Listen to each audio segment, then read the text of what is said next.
रामानंद जी ने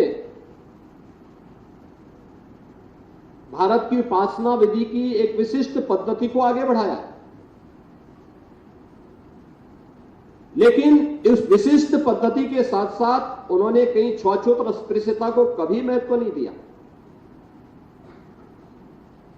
कभी भी उसको महत्व नहीं दिया। उन्होंने भी इस पर जोर दिया, और वह जोर था उनका भी उस समय के समाज को जोड़ने के लिए। एक तरफ रविदास उनके शिष्य बनते हैं, दूसरी तरफ कबीरदास उनके शिष्य बनते हैं। एक लंबी परंपरा उस समाज से है जिसे आज भी समाज का एक तबका अछूत मानता है। यानी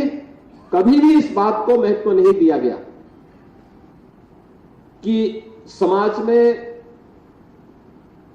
हम छुआछूत और अस्पृश्यता को महत्व दें। भारतीय संत समाज ने, भारत की ऋषि परंपरा ने इसे महत्व नहीं दिया, और वही नाथ पंथ की परंपरा भी, महायोगी गुरु गोरक्षनाथ की परंपरा के बारे में अगर आप देखेंगे तो जाति, मत, मजहब, क्षेत्र, भाषा, इस पूरी परंपरा ने कभी भी अनादर नहीं किया,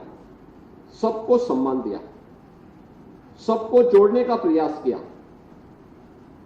इन्हें केवल आध्यात्मिक रूप से एक व्यवहारिक धरातल पर उतरा हुआ एक ऐसा उपासना विधि थी जिसने एक और काया की शुद्धि पर ध्यान दिया और उसके माध्यम से आध्यात्मिक उन्नयन के मार्ग को प्रशस्त किया,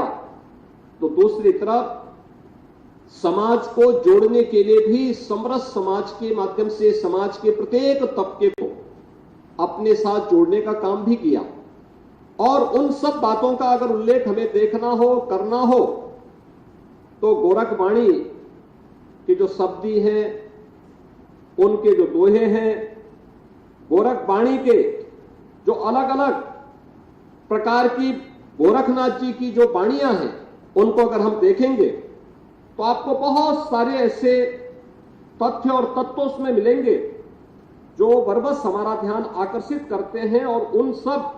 बातों से इस बात को आप प्रमाणित कर सकते हैं कि गोरखनाथ जी ने अपने समय में इस समाज को जोड़ने के लिए, आध्यात्मिक उन्नयन के लिए, राष्ट्रीय एकता और अखंडता के लिए उस समय उनके द्वारा रची गई शब्दी, पद,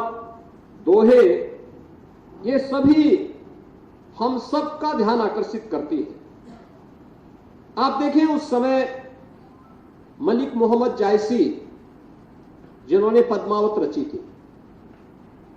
पद्मावत में मलिक मोहम्मद जायसी गोरखनाथ जी के बारे में क्या कहते हैं? वे कहते हैं, बिन गुरु पंथ न पाइए, भोले सोचो भेंट, जोगी सिद्ध होई तब जब गोरख सो भेंट। ये मलिक मोहम्मद जायसी बोलते हैं। और संत कबीर के बारे में भी अगर आपको देखना है तो उन्होंने भी इस बारे में, गोरखनाथ जी की योग पद्धति के बारे में जो बातें कही कि गोरख सोई ज्ञान गम गहे, महादेव सोई मन की लहे, सिद्ध सोई जो साधे इति, नाथ सोई जो त्रिभुवन जति। कबीर ग्रंथावली में संत कबीर भी इस बात का उल्लेख करते हैं, और तुलसीदास जी तो उससे भी आगे बढ़कर के इस बात को कह देते हैं कि गोरख जगायो जोगो और भगति भगायो लोगो। इस बात का उल्लेख उनके द्वारा भी की जाती है। अगर हम हिंदी दिवस पर हिंदी साहित्य के बारे में जब चर्चा करते हैं तो पूरी संत साहित्य से ये परंपरा आगे बढ़ती है, और संत साहित्य की आधारशिला महायोगी गोरखनाथ का साहित्य दिखाई पड़ता है। उस पर शोध और उन कार्यक्रमों को हम आगे बढ़ाएंगे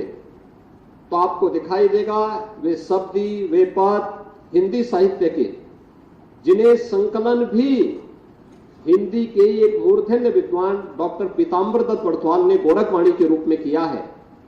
और जिसके लिए हिंदी की पहली डी.लिट की उपाधि डॉक्टर पीताम्बर दत्त वड़थवाल को प्राप्त होती है, यह हम सबका ध्यान आकर्षित करती है।